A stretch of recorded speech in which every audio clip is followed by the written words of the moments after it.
안녕하십니까. 진세골 가정문화연구원 이사장 주수일 장로입니다. 모든 가정은 가정에 따라 각각 다른 가정 문화들을 가지고 있습니다. 그런데 이 가정 문화는 바로 그 가정 구성원들의 삶의 질과 행복을 완전히 결정을 합니다. 그래서 이 가정 문화는 우리들이 살아가는 데 있어서 아주 중요한 것인데, 그것은 그 가정 구성원들의 신앙에 의해서 만들어지는 것입니다. 옛날에 이스라엘 백성들이 출애굽을 하여 가나안까지 가는 데에는 불과 3개월 정도밖에 걸리지 않는 거리였습니다. 그런데 하나님께서는 40년이나 걸리게 하셨습니다. 그런데 그렇게 하신 데에는 특별한 이유가 있었습니다. 그들이 애굽에서 400년 동안이나 종살이를 하면서 하나님을 떠난 애굽 문화에 너무나 많이 길들여져 있었기 때문에 그들이 가나안 땅에 그대로 들어갔다가는 아무리 젖과 꿀이 흐르는 가나안 복지라고 하더라도 행복한 삶을 살 수가 없게 될 것이었기 때문이었습니다. 인간들의 생각을 바꾸는 것은 하나님께서 직접 하시면 순간적으로 바로 하실 수도 있으십니다. 그러나 그들의 성품과 문화까지 고치는 데에는 상당한 시간과 과정이 필요했던 것입니다. 그래서 하나님께서는 시내산에서 모세를 통해서 새로운 계명을 주셨고 40년이라는 광야 생활을 거쳐서 하나님을 섬기는 새로운 문화를 만들게 하셨던 것입니다. 그러니까 오늘날 우리들도 거듭난 이후에는 하나님의 명령과 규례와 법도를 지키면서 새로운 성품과 문화를 확실하게 만들어 나가야 되는 것입니다. 그런데 우리들이 하나님의 명령과 규례를 다 지킨다는 것은 상당히 어려운 일입니다. 그래서 잘못 생각하면 이 계명은 하나님께서 우리 인간들에게 주신 아주 힘든 멍해가 아닌가 하는 생각을 하게 됩니다. 그러나 이 계명을 열심히 지키다 보면 이것이 오히려 짐이나 명예가 아니고 축복이라는 것을 알 수가 있게 됩니다. 그래서 여기에서는 처음에 우리들에게 짐이 되었던 이 계명들이 어떻게 우리에게 축복으로 다가오는가 하는 것에 대하여 한번 생각을 해보겠습니다.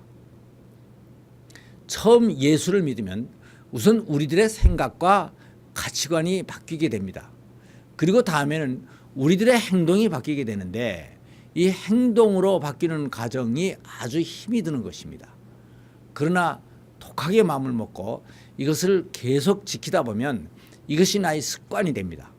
그리고 이러한 습관으로 오래 살다 보면 이것이 좋아지게 되고 나의 성품을 결정하게 되는 것입니다.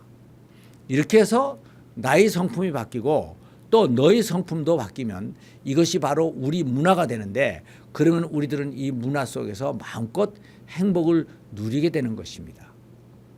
저는 젊어서 일찍이 예수를 믿었습니다. 그런데 그때 성경을 읽었더니 성경은 하고 싶은 것은 다 하지 말라고 하고 하기 싫은 것은 다 하라고 하는 것으로 느껴졌습니다. 그런데 그 후 몇십 년이 지나서 지금 와서 돌이켜보니까 내가 하고 싶은 것이 대부분이 성경이 하라고 하는 것이고 내가 하기 싫은 것은 성경이 하지 말라고 하는 것이 많이 있는 것을 발견하게 됩니다.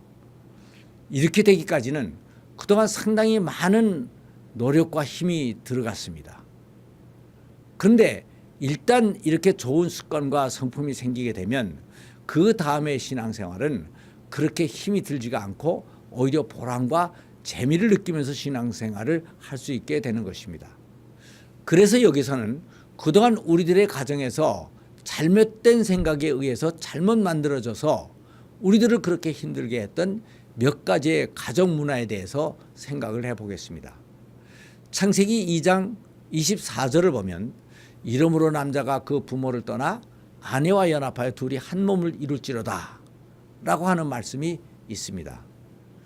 그래서 자녀들이 결혼을 하면 부모는 자녀들을 떠나보내야 되고 또 자녀들은 부모를 떠나야 되는 것입니다. 그런데 우리들은 모두가 효도를 모든 덕목의 기초로 삼고 유교적인 문화에서 살아왔기 때문에 자식의 입장에서나 부모의 입장에서나 부모를 떠난다는 것이 그렇게 쉽지가 않습니다. 그리고 또 부모의 입장에서도 내가 어떻게 낳아서 어떻게 기른 자식인데 떠나보내느냐라고 하는 강한 집념과 또 노후의 자식들의 봉양을 받고 싶어하는 기대감이 있기 때문에 자녀를 떠나보낸다는 것이 그렇게 쉽지가 않은 것입니다. 그래서 요새 아들들을 장가보낸 어머니들이 서로 모여서 흔히 이렇게 얘기들을 많이 합니다. 그것은 바로 죽으라 하고 고생하며 아들들을 잘 키워놨더니 며느리 좋은 일만 시켰다라고 하는 말입니다. 그런데 이것은 잘못된 생각입니다. 시어머니는 원래가 며느리를 좋게 해야 되는 것입니다. 며느리가 좋은 남편을 만나서 행복해지면 며느리가 행복해지고, 며느리가 행복해지면 아들도 같이 행복해지고, 또 아들 부부가 이렇게 행복해지면 어머님도 같이 행복해지기 때문입니다. 그런데 위와 같은 불만이 생기는 이유는 자식을 떠나 보내지 못하는 부모님들의 이기심 때문인 것입니다. 이러한 이기심은 사실 수천 년 동안 조상대대로 잘못된 가정 문화를 만들었고, 이로 인해서 사람들은 많은 고통을 당하고 행복한 삶을 포기할 수밖에 없었던 것입니다.